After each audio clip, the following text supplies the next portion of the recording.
मित्रहो, या ठिकाणी भारताचे केंद्रीय राज्यमंत्री आणि रिपब्लिकन पार्टी ऑफ इंडियाचे राष्ट्रीय अध्यक्ष सन्माननीय रामदासजी आठवले साहेब हे नुकतेच बाबासाहेब आंबेडकरांच्या 134व्या जयंतीच्या निमित्ताने अमेरिकेमध्ये 8 दिवस त्या ठिकाणी दौरा केला आणि तो 8 दिवसाचा दौरा नुकताच काल आटपून आज त्यांचं सकाळी नागपूर नगरीत आगमन झालं आणि विविध शासकीय योजनेच्या संदर्भात त्यांची आता नुकतीच बैठक त्या ठिकाणी संपन्न झाली। आजच्या या पत्रकार परिषदेला ते निवेदन करण्यापूर्वी आजच्या या पत्रकार परिषदेला प्रामुख्याने उपस्थित आहेत आमचे विदर्भाचे अध्यक्ष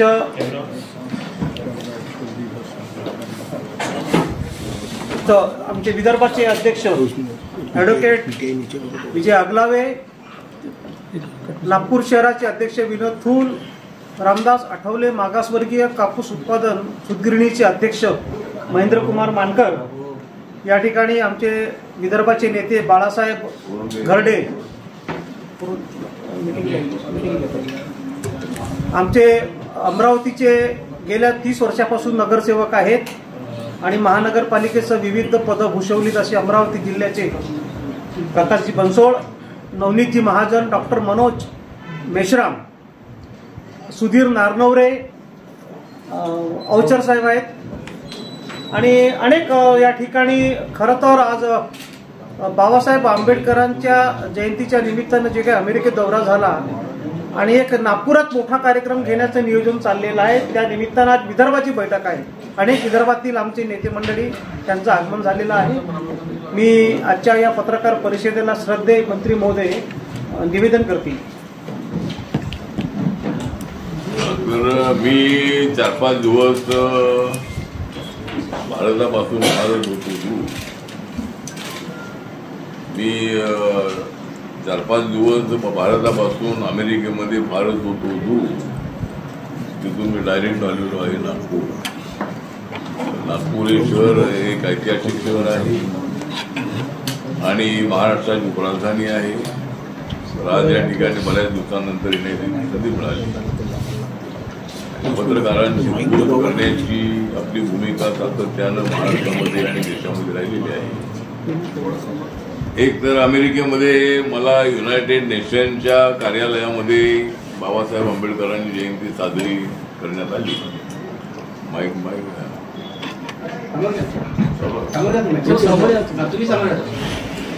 अमेरिकेमध्ये बाबासाहेब आंबेडकरांच्या जयंतीला युनायटेड नेशनच्या ऑफिसमध्ये मला बोलवणं झालं होतं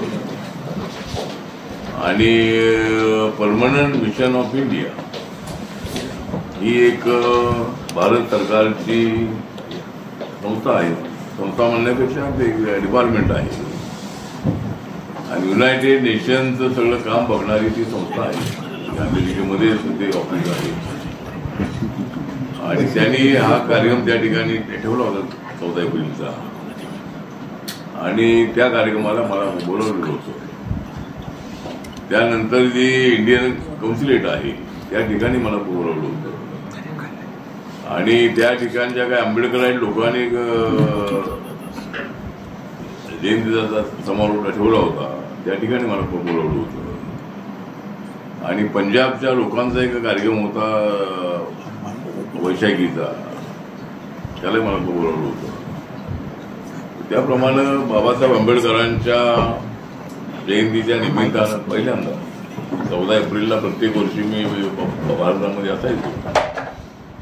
14 एप्रिलला प्रत्येक वर्षाला पार्लमेंटमध्ये असणाऱ्या बाबासाहेबांच्या पुतळ्याजवळ राष्ट्रपती, प्रधानमंत्री, उपराष्ट्रपती, अनेक मंत्री, अनेक खासदार असे त्या ठिकाणी उपस्थित राहतात आणि तो कार्यक्रम सामाजिक न्याय मंत्रालयाच्या वतीनं होतो।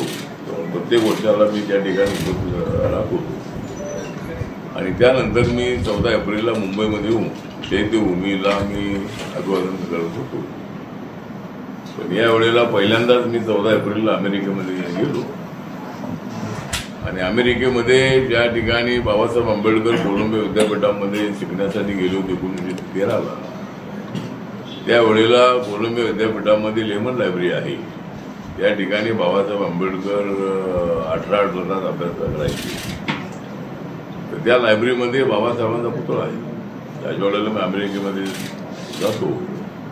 2000 मध्ये 25 वर्षापूर्वी डॉक्टर माईसाहेब आंबेडकर यांच्या हस्ते त्या पुतळ्याचं उद्घाटन किंवा अनावरण झालं होतं. आणि त्यावेळेला मी अमेरिकेमध्ये माईसाहेब आंबेडकर यांच्यासोबत होतो. ज्या वेळेला मी अमेरिकेमध्ये जातो त्या वेळेला मी लेमन लायब्ररीमध्ये जातो आणि बाबासाहेबांच्या पुतळ्यावर पुष्प अर्पण करतो. त्यामुळं अमेरिकेमध्ये काही लोकांची मागणी अशी आहे की एखादं म्युझियम हे न्यूयॉर्कमध्ये असावं बाबासाहेबांचं. ज्या पद्धतीनं लंडनमध्ये बाबासाहेब आंबेडकरांचं त्या ठिकाणी आपण स्मारक केलेलं आहे, त्या ठिकाणी एक म्युझियम केलेलं आहे. बाबासाहेब जिथं राहत होते त्या ठिकाणी. तर अमेरिकेतल्या लोकांची मागणी आहे की एखादं त्या ठिकाणी मेमोरियल बाबासाहेबांचं असावं न्यूयॉर्कमध्ये. त्यासाठी मी माननीय नरेंद्र मोदी साहेबांनाही भेटणार आहे आणि माननीय देवेंद्र फडणवीस आपले महाराष्ट्राचे मुख्यमंत्री त्यांनाही मी भेटणार आहे. आणि ज्या पद्धतीनं लंडनचं घर राज्य महाराष्ट्र सरकारने विकत घेतलं आणि तिथं स्मारक बनवलं, त्याच धर्तीवर अमेरिकेमध्ये तसंच स्मारक करावं, चांगलं स्मारक करावं अशी सगळ्यांची मागणी आहे. त्यासाठी मी प्रधानमंत्री आणि मुख्यमंत्र्यांना भेटणार आहे. आणि अमेरिकेमधल्या लोकांची त्या ठिकाणी अशी इच्छा आहे. आणि अमेरिकेमध्ये प्रत्येक वर्षाला 3 लाखापेक्षा जास्त विद्यार्थी शिक्षण घेण्यासाठी जातात. त्यामध्ये दलित स्टुडंटची सुद्धा संख्या मोठी आहे. सर्व विद्यार्थी 3 लाखापेक्षा जास्त अमेरिकेमध्ये असतात. तर असं एक अमेरिका हे जसं फार मोठं असं राष्ट्र आहे आणि त्या ठिकाणी आता रिपब्लिकन पार्टीची सत्ता आलेली आहे. इथे रिपब्लिकन पार्टीची सत्ता आहे आणि सत्तेमध्ये आपण इथे. तर ठीक आहे. तर आता त्या ठिकाणी तर आपण जाऊन आलेलो आहोत आणि सध्या महाबोधी महाविहाराचा एक विषय सध्या सर्व देशभरामध्ये आहे. महाराष्ट्रामध्ये, मुंबईमध्ये, नागपूरमध्ये, पुण्यामध्ये, नाशिकमध्ये, अमरावतीमध्ये किंवा सर्व महाराष्ट्रभर या विषयावर आंदोलन चालू आहे. आणि जवळजवळ 17 दिवसापासून या ठिकाणी 100 बौद्ध भिक्खू जे आहे हे बोधगया या ठिकाणी उपोषणाला बसलेले आहे.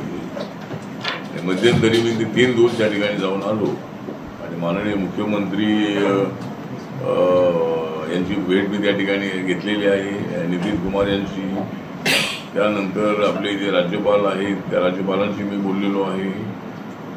आणि हा जो महाबोधी महाविहार आमच्या ताब्यात द्या अशी बौद्ध अनुयायांची, बौद्ध भिक्खूंची मागणी देशभरातल्या बौद्ध समाजाची आहे.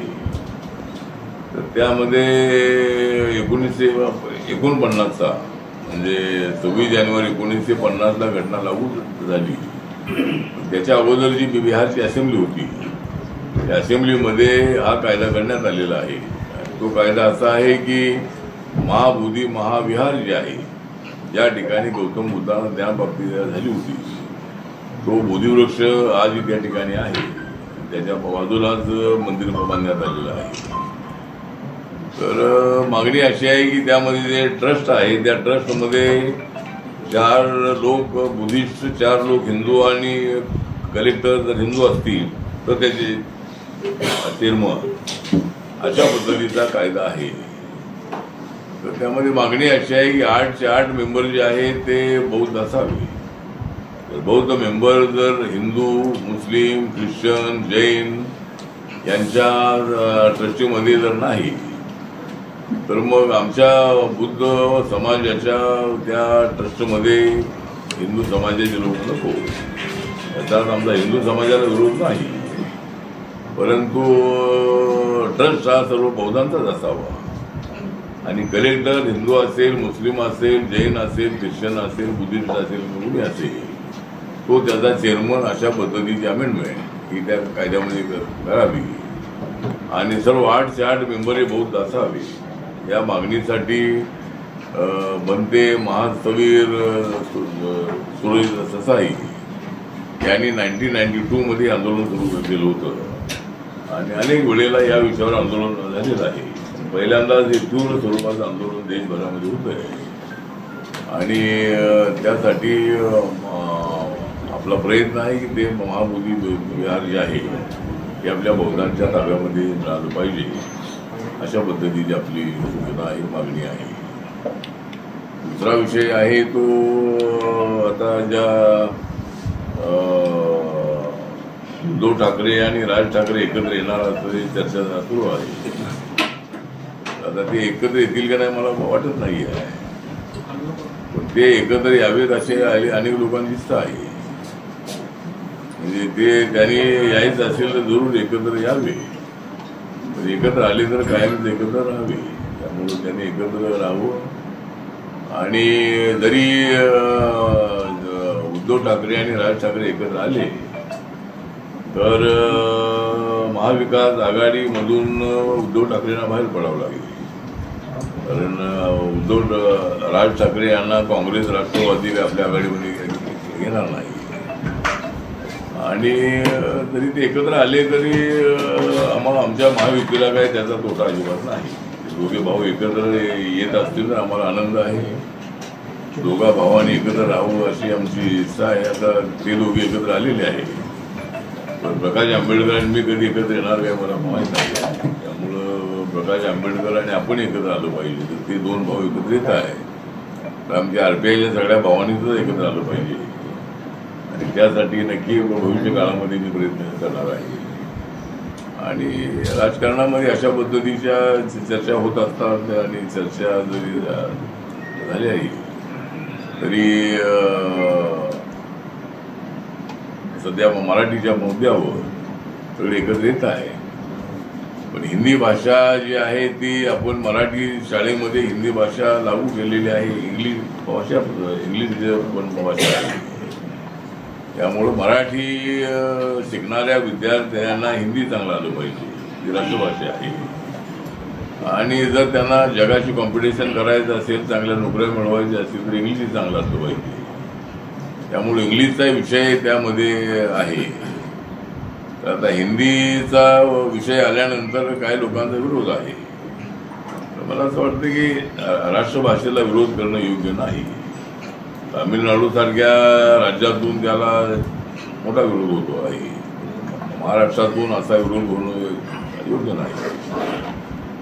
आणि माननीय राज ठाकरे यांचे जे कार्यकर्ते आहे ते मुंबईमध्ये मराठी बोललंच पाहिजे, बँकेमध्ये मराठीचा कारभार असला पाहिजे अशा पद्धतीची चुकीच्या भूमिका घेऊन ते महाराष्ट्राची इकॉनॉमी कोलॅप्स करण्याचा प्रयत्न करतायत.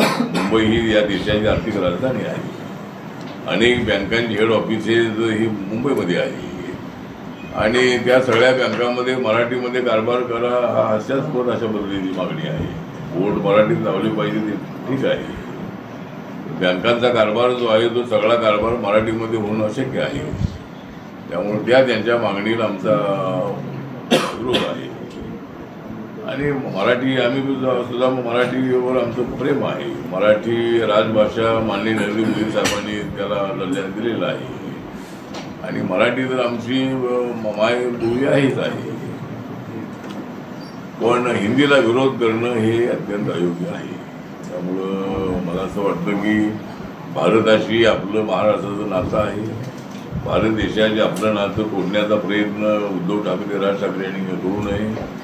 आणि हिंदी भाषा जी आहे ती आपलीच भाषा आहे, आपली राष्ट्रभाषा आहे. त्यामुळं मराठी तर आपण मराठीवर आमचं सगळ्यात जास्त 99% प्रेम आहेच आहे. राष्ट्रभाषा म्हणून आपण हिंदीकडे पाहिलं पाहिजे असं आपलं मत आहे. त्यामुळं मला असं वाटतं की त्यांच्या राज ठाकरेंच्या भूमिकेशी आपला विरोध आहे. अनेक वेळेला व्हिडिओ काढतात, एखाद्या माणसाला दादागिरी करतात आणि तू मराठी बोल ठीक आहे. त्यांनी मराठी शिकायला हरकत नाही आहे. त्यांनी शिकावं ही त्यांची मागणी रास्त आहे. आणि आताच WCL चे पांडे नावाचे अधिकारी आमच्या मिटिंगमध्ये होते. तर मी त्यांना विचारत होतो की तुम्ही मराठी बोलताय का? मराठी बोलतोय मी. मग मराठी बोलतोय पण नाव काय तुमचं? तर माझं नाव पांडे आहे. मग पांडे तर कुठले तुम्ही मूळ कुठले चुकीचं आहे. पण आता इथं ते राहिलेले असल्यावर त्याला मराठी येतेच आहे. अनेक वर्षी जिथं राहिलेले त्यांना मराठी येतंय. बँकेमध्ये अधिकारी सारखे बघत असतात. सगळ्या देशातले अधिकारी इकडून तिकडे बदलत असतात. महाराष्ट्रातले अनेक अधिकारी बाहेरचे अनेक राज्यामध्ये आहेत. तर त्यामुळं मला असं वाटतं की मराठी शिकली पाहिजे, बोललं पाहिजे, या मताचे आम्ही सहमत आहोत. त्याला राज ठाकरेच्या आंदोलनाला आमचा पाठिंबाच आहे. परंतु दादागिरी करून लोकांना त्रास देणं ही भाषा योग्य नाही आहे. त्यामुळं त्याच्यावर माननीय देवेंद्र फडणवीस साहेबांनी लक्ष द्यावं.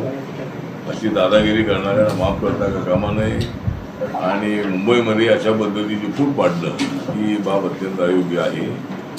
आणि त्यासाठी राज्य सरकारने अशा फुटीरतावाद्यांच्या विरोधामध्ये ॲक्शन घेतली पाहिजे अशी आपली मागणी आहे.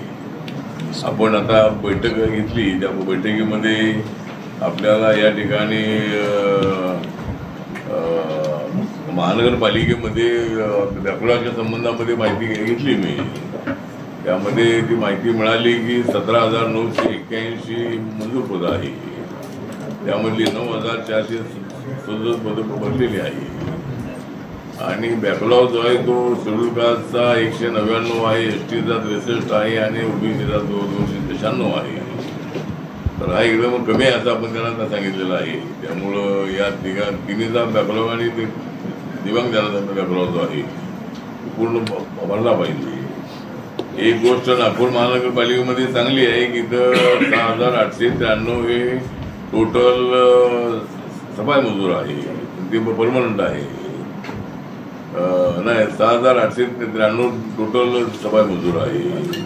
त्यामध्ये 3,782 परमनंट आहे. 3,111 त्यांना 22,000 रुपये पगार मिळतो. आणि यांना परमनंट करण्याचा प्रस्ताव शासनाकडे पाठवलेला अर्बन डेव्हलपमेंटकडे. तर त्या प्रस्ताव लवकर मंजूर झाला की सगळे लोक परमनंट होतील. आणि या ठिकाणी कॉन्ट्रॅक्टर बदलत नाही. अनेक महानगरपालिकेमध्ये कॉन्ट्रॅक्टवरती सगळे सफाई मजूर असतात. नागपूर महानगरपालिकेची पद्धत चांगली आहे. जनधन योजनेचे अकाउंट देशभरामध्ये 51 कोटी आहे टोटल. आणि नागपूर जिल्ह्यामध्ये 14,04,022 एवढे अकाउंट आहे. मुद्रा योजनेचं जे कर्ज आहे ते जवळजवळ नागपूर जिल्ह्यामध्ये 3,20,803 एवढ्या लोकांना मुद्रा योजनेचं लोन मिळालेलं आहे.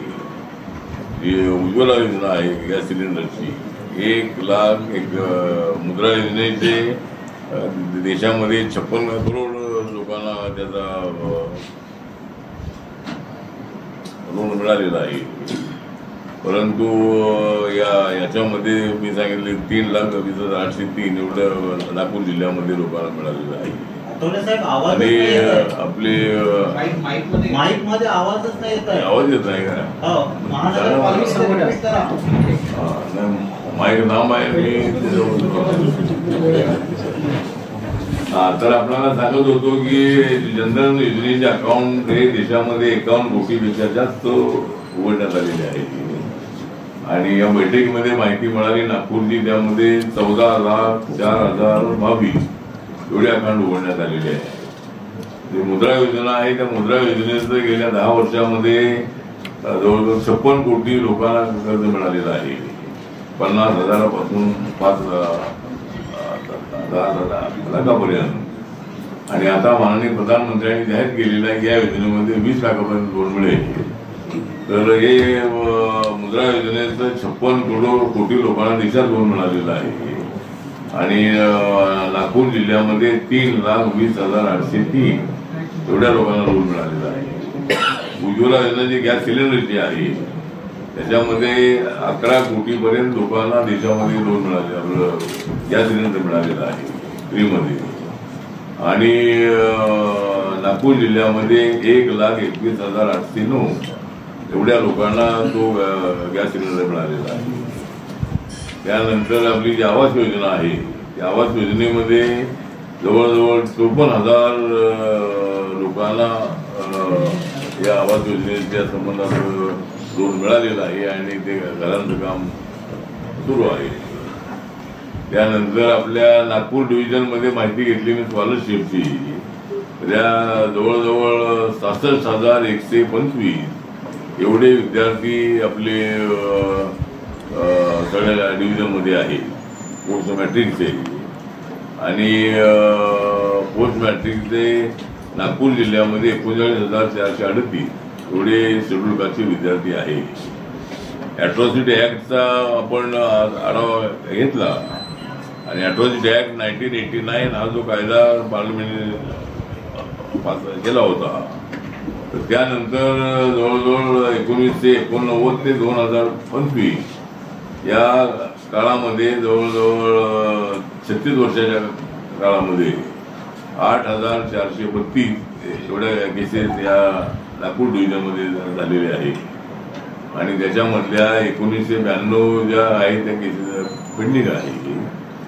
आणि फास्ट ट्रॅककडे या केसेस लवकर करायचे असतात. ॲट्रॉसिटी ॲक्ट लागला की 85,000 ते 8,20,000 त्यांना मदत मिळते आमच्या डिपार्टमेंटची.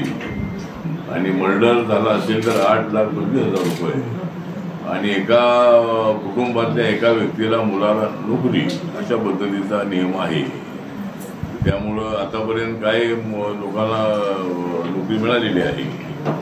बाकीच्या काही लोकांचा प्रस्ताव केंद्राकडे राज्याकडे पाठवलेला असं अधिकाऱ्यांनी सांगितलेलं आहे. ते आणि ज्या ॲट्रॉसिटीच्या ज्या केसेस आहे आम्ही सांगितलं 8,432 आतापर्यंत. इंटरकास्ट मॅरेजची माहिती घेतली तर 22-23ला 450 इंटरकास्ट मॅरेज झाली होती. त्यानंतर 23-24ला 1,404 आणि 24-25ला 781 एवढ्या लोकांनी इंटरकास्ट मॅरेज केलेली आहेत आपल्या नागपूर जिल्ह्यामध्ये. त्यानंतर अशी माहिती सगळी अधिकाऱ्यांची आपण घेतलेली आहे. आणि दिव्यांग जणांची संख्या जवळजवळ 1,13,941 एवढी आपल्या जिल्ह्यामध्ये आहे. आणि महात्मा फुलेची माहिती घेतली तर महात्मा फुले महामंडळ जे आहे ते स्थापन झाल्यापासून आतापर्यंत 10,75,00,159 10,75,00,159 एवढ्या लाभार्थ्यांना त्याचा लाभ मिळालेला आहे. आणि ट्रायबलची संख्या या डिव्हिजनमध्ये 9.5% आहे.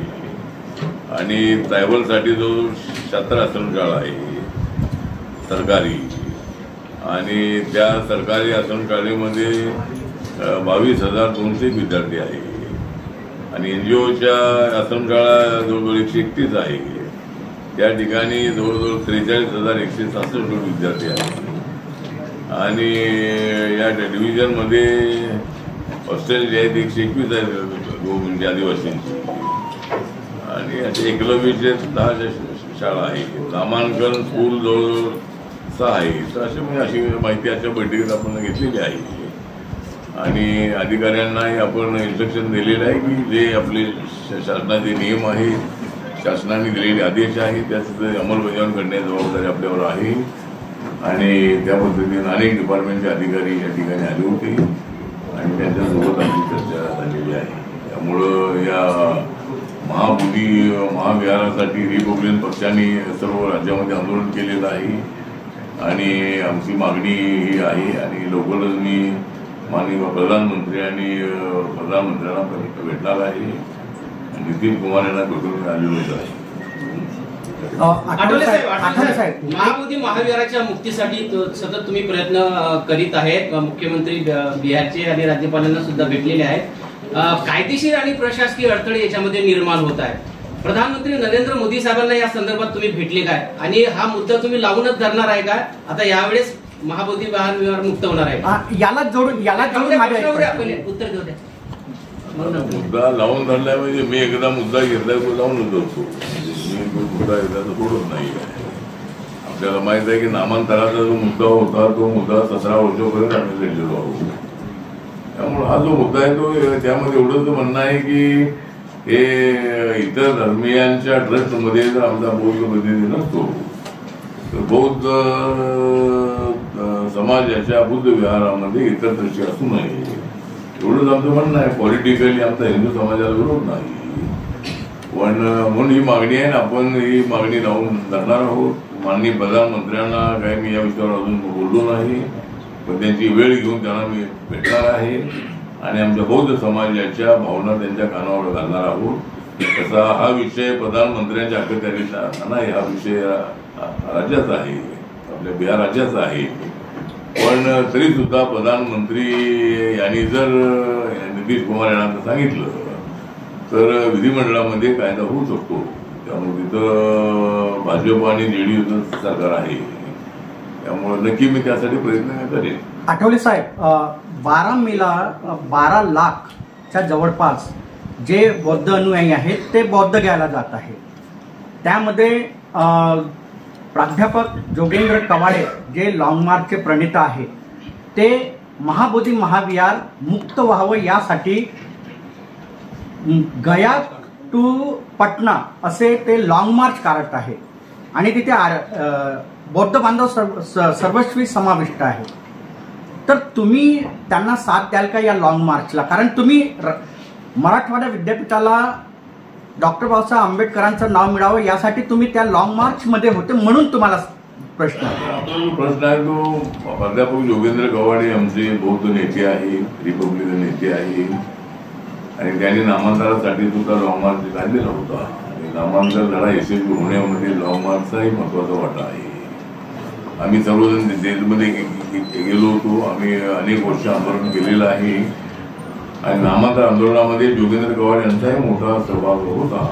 आता या आंदोलनामध्ये त्यांनी गया ते गया ते पटना लॉंग मार्च, पटना ते गया ते पटना, गया ते पटना ठीक आहे. म्हणजे गयामध्ये जिल्हा गया आहे आणि त्याच्या बाजूला 10-11 किलोमीटर बोध गया आहे. बोध गया हा गया जिल्ह्यामध्ये तालुका आहे आणि त्या बोध गया या ठिकाणी गौतम बुद्धांना 2500 वर्षापूर्वी ध्यान प्राप्ती झाली होती. त्या ठिकाणी ते बोधिवृक्ष आहे आणि तिथे ते मंदिर आहे, जे आता मंदिर आहे ते मंदिर आहे.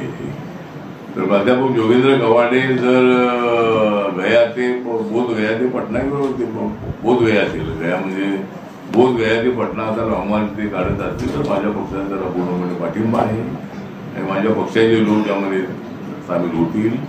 त्यामुळं हा विषय आमचा अत्यंत जीवंत विषय आहे आणि अनेक वर्षांपासून ही आपली मागणी आहे, तर ती मागणी मान्य झालीच पाहिजे असा आमचा आग्रह आहे. सर, यावेळी बुद्धगयामध्ये सर्वात मोठ्या प्रमाणात बुद्ध जयंती मानवणार आहे 12 तारखेला.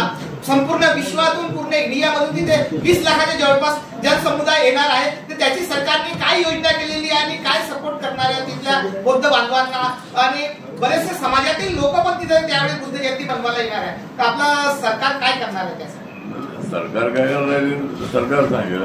सरकार मोर्चाला व्यवस्थेच्या संदर्भात सरकार त्यांचं म्हणणं ऐकून घेईल. सरकार एवढे लोक त्या ठिकाणी येणार आहे किंवा येतील त्यावेळेला माझा पक्षही त्यामध्ये सामील असेल आणि सरकारच्या वतीने त्यांचं म्हणणं ऐकलं जाईल. तोपर्यंत जर माझी प्रधानमंत्र्यांची भेट झाली उद्या आणि परवा मी ते दिल्लीमध्ये आहे, त्यांना वेळ मागितलेली आहे.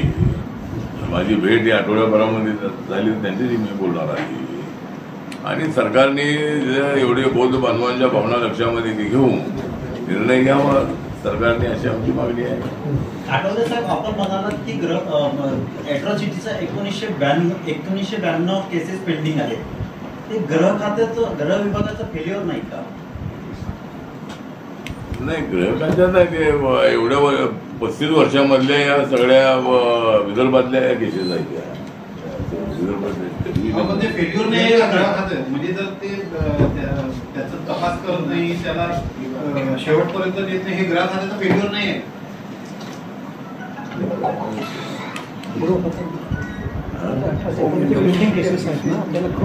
अच्छा, पेंडिंग केसेस जे आहेत, पेंडिंग केसेस जे कोर्ट असतात, कोर्टामध्ये अनेक दिवस केसेस चालतात.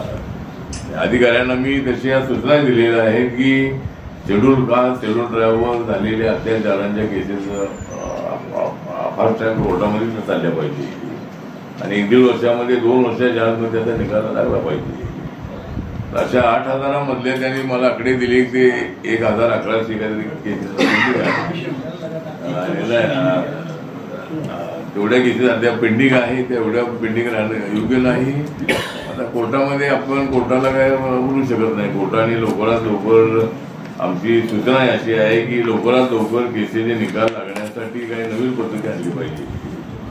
बऱ्याचशा वेळेला एक केस 5-5 वर्ष, 10-10 वर्ष, 15 वर्ष चालते, कारण दोन्ही पार्ट्या एकत्र त्या कोर्टामध्ये आल्या नाहीत की कोर्ट पुन्हा पुन्हा तारखा देत असतं.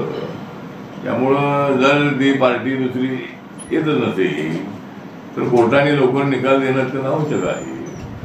आणि एक गोष्ट लक्षात घेणं आवश्यक आहे की वक्फ बोर्डाच्या संबंधामधला जो कायदा केलेला आहे तो कायदा गरीब मुसलमानांच्या फायद्यासाठी कायदा केलेला आहे आणि भारतीय जनता पार्टी मुसलमानांच्या विरोधामध्ये नाही. त्यांचा मुस्लिम मोर्चा सुद्धा विविधतेचे आहे आणि मूळवर लोकांच्या हातामध्ये असणारी ती प्रॉपर्टी होती त्याचा फायदा समाजाला होत नव्हता.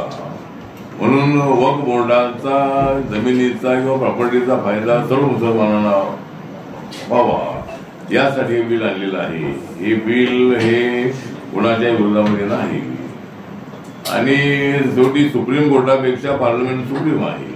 पार्लमेंटला कायदे करण्याचा अधिकार आहे आणि कायद्याप्रमाणे निकाल देण्याचा अधिकार हा सुप्रीम कोर्टाला, हायकोर्टाला किंवा सगळ्या कोर्टाला आहे. त्यामुळं सुप्रीम कोर्टाने पार्लमेंटपेक्षा सुप्रीम होऊ नये जरूर त्यांच्याबद्दल आम्हाला आदर आहे. कोर्टाने दिलेले निर्णय आम्ही अनेक मान्य केलेले आहेत, ते मान्य केले पाहिजे. पण सरकारला बहुमताने कायदा करण्याचा अधिकार आहे. या संबंधामध्ये कोर्टाने आपलं वेगळं मत व्यक्त करू नये असं आपलं मत आहे. सुप्रीम कोर्टाने यावर जे काही निर्देशित केलं आहे सध्या तरी आणि ते ऍडमिट करून घेतले आहे सगळ्या वक्फ बोर्डाच्या रिलेटेड केसेस, तर कोर्ट चुकीचं करताय का मग यामध्ये? नाही, पुन्हा त्याला एखादा केस जे आहे ते रीट पिटिशन किंवा एखादी केस करण्याचा अपील आपली भूमिका त्यामध्ये करण्याचा, रीट पिटिशन करण्याचा अधिकार आहे. जर पार्लमेंटने कायदा पास केला असेल तर त्या कायद्यामध्ये आपलं मत व्यक्त करणं योग्य नाही. त्यामुळे इतर विषयावरती ठीक आहे, पण पार्लमेंटने जर बहुमताने कायदा केलेला आहे, कॉन्स्टिट्यूशन मध्ये त्याची तरतूद आहे आणि कॉन्स्टिट्यूशनच म्हटलेलं आहे की न्याय व्यवस्था ही स्वतंत्र आहे, त्यांना आपली भूमिका मांडण्याचा पूर्ण अधिकार आहे. पण पार्लमेंटने केलेल्या कायद्याच्या चौकटीमध्ये राहून निकाललेले पाहिजे अशी गाईडलाईन आपल्या कॉन्स्टिट्यूशनची आहे. त्यामुळं सुप्रीम कोर्टाने आपल्या भूमिकेपासून थोडी वेगळी भूमिका घेऊ नये. सर, ये बताएं कि राहुल गांधी जिन अमेरिका दौरे पे हैं, उन्होंने महाराष्ट्र के विधानसभा चुनाव पे प्रश्न खड़ा किया है कि चुनाव आयोग ने समझौता कर लिया है. अभी उन्होंने अमेरिका से बयान दिया है, यूनिवर्सिटी में अपने उद्बोधन में कहा है कि महाराष्ट्र का जो चुनाव विधानसभा का हुआ वो निष्पक्ष नहीं हुआ. मुझे लगता है कि जिस तरह महाराष्ट्र का चुनाव स्पष्ट हुआ नहीं, लेकिन जब लोकसभा में कांग्रेस पार्टी को 42 सीटों में से 99 सीटें मिली, तब मतलब हमने ये सवाल नहीं खड़ा किया. जब तुमको इतनी ज्यादा सीटें मिली तब हमने सवाल नहीं खड़ा किया. जब कर्नाटक में आपकी सत्ता आई तब हमने सवाल नहीं खड़ा किया. लेकिन जब हमको ज्यादा सीटें मिलती है तब आपको सवाल उठाते हैं. तो राहुल गांधी जी जब भारत छोड़कर बाहर जाते हैं तो भारत के खिलाफ बोलना ठीक नहीं है. मतलब ये परंपरा ऐसी रही है कि अपने देश के बाहर जब हम जाते हैं तो देश के अंदर की बात या पॉलिटिकल बात वहां नहीं करनी चाहिए. वहां भारत कितना श्रेष्ठ है, भारत इकोनॉमी कैसी डेवलप हो रही है, और उसमें हमारी पार्टी का भी सहयोग है, ऐसा बोलने में दिक्कत नहीं है। मतलब नरेंद्र मोदी जी की पहल तो देश को ऊंचाई तक पहुंचाने की है ही है। राहुल गांधी जी ने वहाँ नरेंद्र मोदी जी की स्तुति मत करो, लेकिन भारत की स्तुति करो। भारत कितना आगे बढ़ रहा है, भारत में रोड कितने अच्छे बन रहे हैं।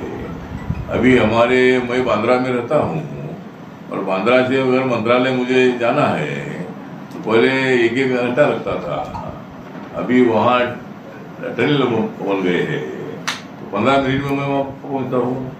तो ये उन्होंने बोलना चाहिए कि भाई जिस तरह भी कश्मीर में ट्रेन गई है, वहाँ इतने लंबाई तक 200 तक 300 फुट पर वहाँ रेलवे लाइन वहाँ गई है, टनल बने हैं।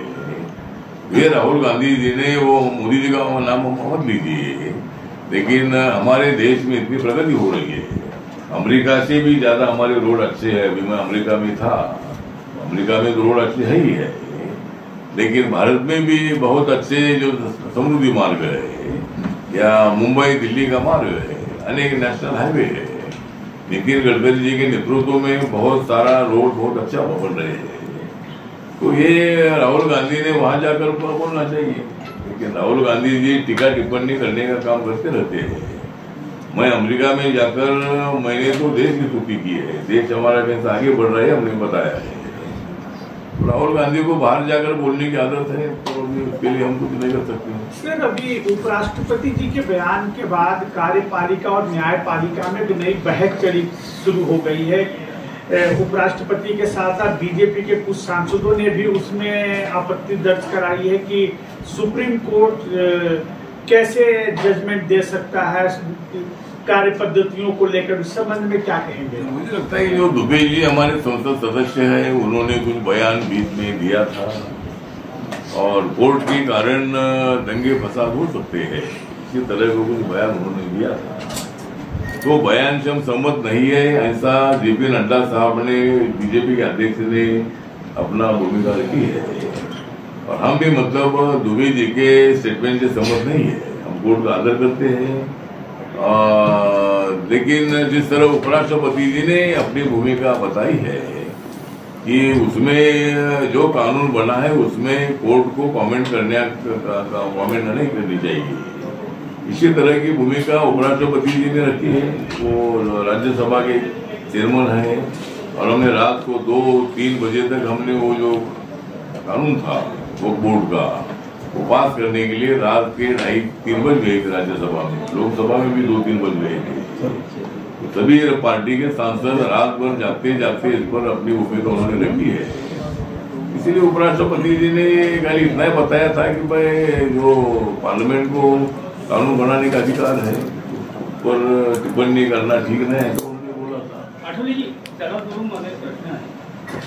उपराष्ट्रपतींनीही म्हटलं होतं की संविधानाच्या 142 कलम जी आहे ती न्यायपालिकेसाठी मिसाईल बनलेली आहे, न्यूक्लिअर मिसाईल बनलेली आहे, त्याचा ते वापर करत आहे। तर त्या कर्मासाठी काही संशोधन वगैरे करण्याची काही अशी आवश्यकता आहे? देशाबद्दल आता एक तर काय करता येणार, ज्या पद्धतीनं सुप्रीम कोर्टाने आपली भूमिका मांडलेली आहे त्याच्यावर काही लोकांनी आपत्ती घेतलेली आहे, काही लोकांनी समर्थन केलेलं आहे, त्याच्यावर आता काय करता येईल अशा पद्धतीनं पार्लमेंटला विचार करावा लागेल। सुप्रीम कोर्टाला किती अधिकार असले पाहिजे, त्या अधिकार आहे, पण हीच गोष्ट पुन्हा पुन्हा चर्चेत आलेली आहे की सुप्रीम कोर्ट तर सुप्रीम आहे की पार्लमेंट तर सुप्रीम आहे। कॉन्स्टिट्यूशननी मात्र बाबासाहेब आंबेडकरांनी दिलेल्या कॉन्स्टिट्यूशननी पार्लमेंट ही सुप्रीम आहे, अशा पद्धतीची भूमिका आपल्या संविधानामध्ये आहे। त्यामुळे आपण म्हणताय त्या पद्धतीनं त्याचा विचार भविष्य काळामध्ये बाबा अशी 142 कलम मध्ये संशोधन वगैरे करण्याची काही आवश्यकता आहे अशी चर्चा एखादा होऊ शकते। गव्हर्नमेंट सुद्धा याच्यावर एखाद्या कलम त्यामध्ये काय अमेंडमेंट होऊ शकते का, न्यायपालिकेला तुम्ही एक भूमिका मांडली की महाबोधी महाविहाराच्या ट्रस्टमध्ये गैरहिंदूंना गैरबौद्धांना स्थान नको। दुसरे तीच मुद्दा सर्वोच्च न्यायालयाने वक्फ बोर्डाच्या संदर्भात उपस्थित केला की हिंदूंनाही इतर धर्मियांच्या गैर हिंदूंनाही हिंदूंच्या ट्रस्टमध्ये स्थान मिळेल का? तुमचीच भूमिका सर्वोच्च न्यायालयाने उपस्थित केली.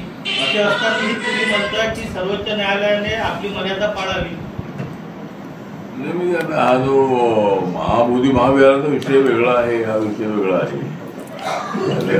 एक वक्फ बोर्ड जे आहे ते वक्फ बोर्ड जरूर मुस्लिमांचं आहे. त्यामध्ये मॅक्झिमम जे मेंबर आहेत ते मुस्लिम मेंबर आहे. या ठिकाणी फक्त ॲडवायझर म्हणून किंवा त्या इम्प्रुव्हमेंटसाठी नवीन लोकांना घेण्याचं त्यामध्ये तरतूद आहे. पण मॅक्झिमम 11 मेंबर जे आहेत ते 11 मेंबर मुस्लिम कम्युनिटीचे आहे. त्यामुळे त्यांच्यावर काही ताबा घेण्याचा विषय बिलकुल अजिबात नाही आहे. पण महाबोधी विहाराबद्दल आमचं म्हणणं आहे की 26 जानेवारी 1950ला संविधान लागू झालेलं आहे. त्याच्या अगोदरचा कायदा आहे. हा कायदा 1949चा आहे. त्यामध्ये हिंदू ट्रस्टी आहे. तर ते आता वक्फ बोर्डाचा विषय वेगळा आहे. एखाद्या मस्जिदीमध्ये कुठल्याही मस्जिदीला धक्का लागणार नाही अशी भूमिका सरकारने स्पष्ट केलेली आहे. कुठली मस्जिद ताब्यामध्ये आम्ही घेणार वगैरे असा बिलकुल त्यामध्ये विषय नाही. वक्फ बोर्डाच्या प्रॉपर्टीमध्ये सर्वसामान्य मुसलमानांना त्याचा फायदा व्हावा हीच त्याच्या पाठीमागची भूमिका आहे. आणि मुस्लिम समाजाला त्यामध्ये कुठेही त्यांचा अपमान करण्याचा विषय त्यामध्ये अजिबात नाही. लाखोचे मोर्चे निघून आले. हैदराबादमध्ये महिन्याभराचा कार्यक्रम त्यांनी जाहीर केलेला आहे. लाखो लोक रस्त्यावर उतरत आहेत त्या बोर्डाच्या विरोधात. त्यामध्ये सर्व विरोधी पक्ष आहेत, काही विविध संघटना आहेत, त्यामध्ये हिंदूंच्या पण काही संघटना समाविष्ट आहेत. मला वाटत नाही की वक्फ कायदा जो आहे तो भडकवण्याच्या प्रकारे किंवा त्यांना त्यांच्या अपेक्षा टाकण्याचा. हैदराबादमध्ये लाखो लोकांचे वक्फ कायद्याच्या विरोधातले मोर्चे निघून आले. गेल्या महिन्याभरापासून त्यांच्या आंदोलनाचा कार्यक्रम ठरलेला आहे. त्यामध्ये विविध संघटना, त्यामध्ये हिंदूंच्या संघटना पण आहेत आणि विरोधी पक्ष पण आहे, इंडिया आघाडीच्या पक्ष आहेत. आता वक्फच्या संबंधामध्ये एक तर विरोधी पक्ष मुस्लिम समाजाला मिसगाईड करून आपली पॉलिटिकल पोळी बांधण्याचा प्रयत्न करत आहे. त्यामुळे तर वक्फ बोर्डाच्या या कायद्याच्या संबंधामध्ये जरूर मुस्लिम समाजाला आपल्या भावना व्यक्त करण्याचा अधिकार आहे. पण सरकारचं म्हणणं असं आहे की हा कायदा मुस्लिम विरोधी नाही, अजून त्याचा अभ्यास करावा. आणि आम्ही ऑपोजिशनला सांगितलं होतं की तुम्हाला ज्या अमेंडमेंट करायच्या त्या सूचना मांडा. त्याप्रमाणे मला असं वाटतं की आता मोर्चे निघताय गोष्ट खरी आहे. पण कायदा हा मुस्लिम समाजाच्या विरोधातला नाही असं सरकारचं म्हणणं आहे आणि आमची भूमिका तीच आहे. पश्चिम बंगाल में जिस तरीके से हिंसा हो रही है, मुर्शिदाबाद में हिंसा हो रही है, हिंदू संगठनों ने वहाँ पे राष्ट्रपति शासन लगाने की मांग करने लगे हैं. क्या लग रहा है कि मुर्शिदाबाद में तो हिंसा हो रही है, एक विशेष वर्ग के खिलाफ हिंसा हो रही है, मारपीट हो रही है, आगजनी हो रही, क्या कहेंगे? एक तो हिंदू पलायन कर रहे हैं वहाँ से. एक तो वेस्ट बंगाल में तो मतलब वहाँ दलित और मुसलमानों की संख्या 52% के ऊपर है. वहाँ शेड्यूल कास्ट का पॉपुलेशन कम से कम 32-33% है और मुस्लिम कम्युनिटी का पास 17-18% है. लेकिन परसेंटेज की बात नहीं है. लेकिन जो मुर्शिदाबाद और पूरे वेस्ट बंगाल में हमेशा दंगा फसाद होता रहा है, राइट्स होते रहे और आदरणीय ममता बनर्जी की सरकार उसके लिए कुछ नहीं कर रही है. गुंडागर्दी को बढ़ाने का काम हो रहा है. इसलिए मुझे लगता है कि वहाँ शांति होनी चाहिए. वहाँ हिंदू हो या मुसलमान हो, सभी लोगों का प्रोटेक्शन करने की जिम्मेदारी ममता बनर्जी मैडम की है.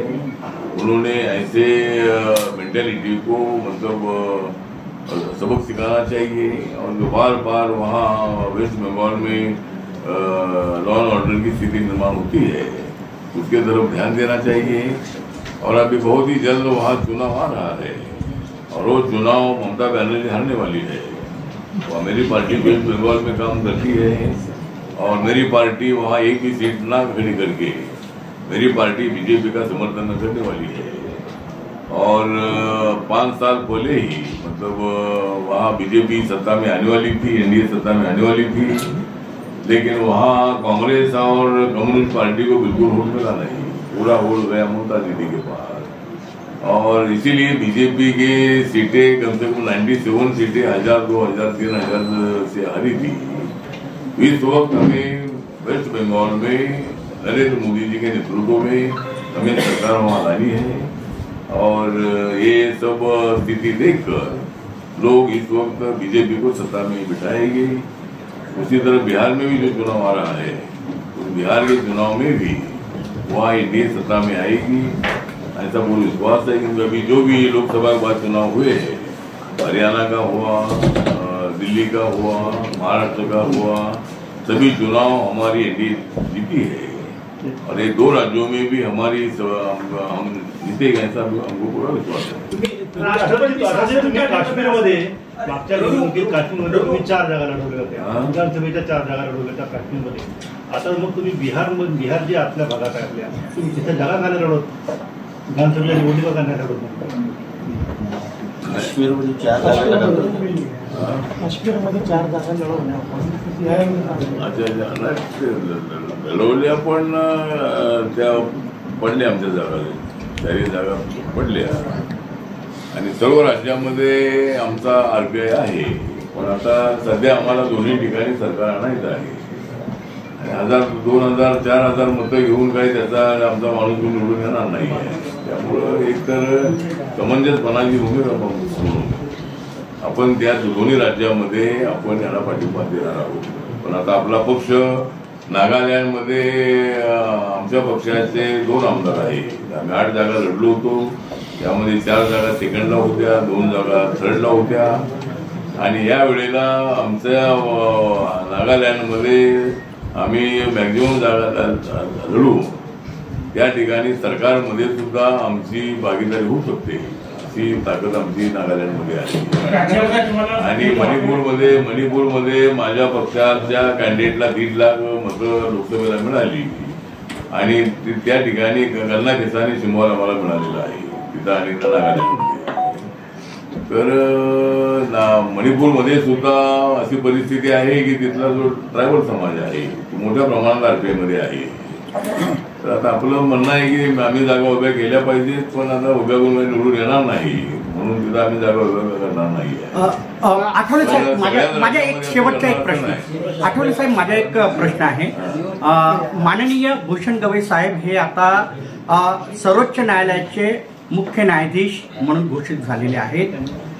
महाबोधी महाविहाराचं आंदोलन सुद्धा सुरू आहे आणि सुप्रीम कोर्टामध्ये समस्त बौद्ध बांधव आता पिटिशन सुद्धा टाकत आहे. तुमच्या काय भावना आहेत यावर? आता भूषण गवई साहेब हे न्यायमूर्ती झाले, मुख्य न्यायाधीश झालेले आहेत. मला वाटतं की भूषण गवई अद्याप सुप्रीम कोर्टाचे चीफ जस्टिस झालेले नाही. मे महिन्यामध्ये चीफ जस्टिस होणार आहे. सध्या खन्ना हे त्याचे चीफ जस्टिस आहे आणि एक गोष्ट अत्यंत चांगली आहे की या 5 वर्षामध्ये महाराष्ट्राच्या मिस्टर आदरणीय बोबडे जे आहेत, त्यानंतर चंद्रचूड आहेत, नंतर आता भूषण गवई आहेत, अशा 3 लोकांना सुप्रीम कोर्टामध्ये संधी मिळालेली आहे 4-5 वर्षामध्ये. आणि 6 महिन्यासाठी भूषण गवई हे सुप्रीम कोर्टाचे चीफ जस्टिस होत आहे. याचा आमच्या समाजाला नव्हे सगळ्या महाराष्ट्राला आनंद आहे. पण आता त्याबद्दल पॉलिटिकल बोलणं काही बरोबर नाही. म्हणजे आता महाबोधी मुक्ती आंदोलनासाठी आपला पक्ष देश पातळीवर वगैरे काही आंदोलन करणार आहे का? आमचं आंदोलन सुरूच आहे. म्हणजे महाराष्ट्रामध्ये सुरू आहे.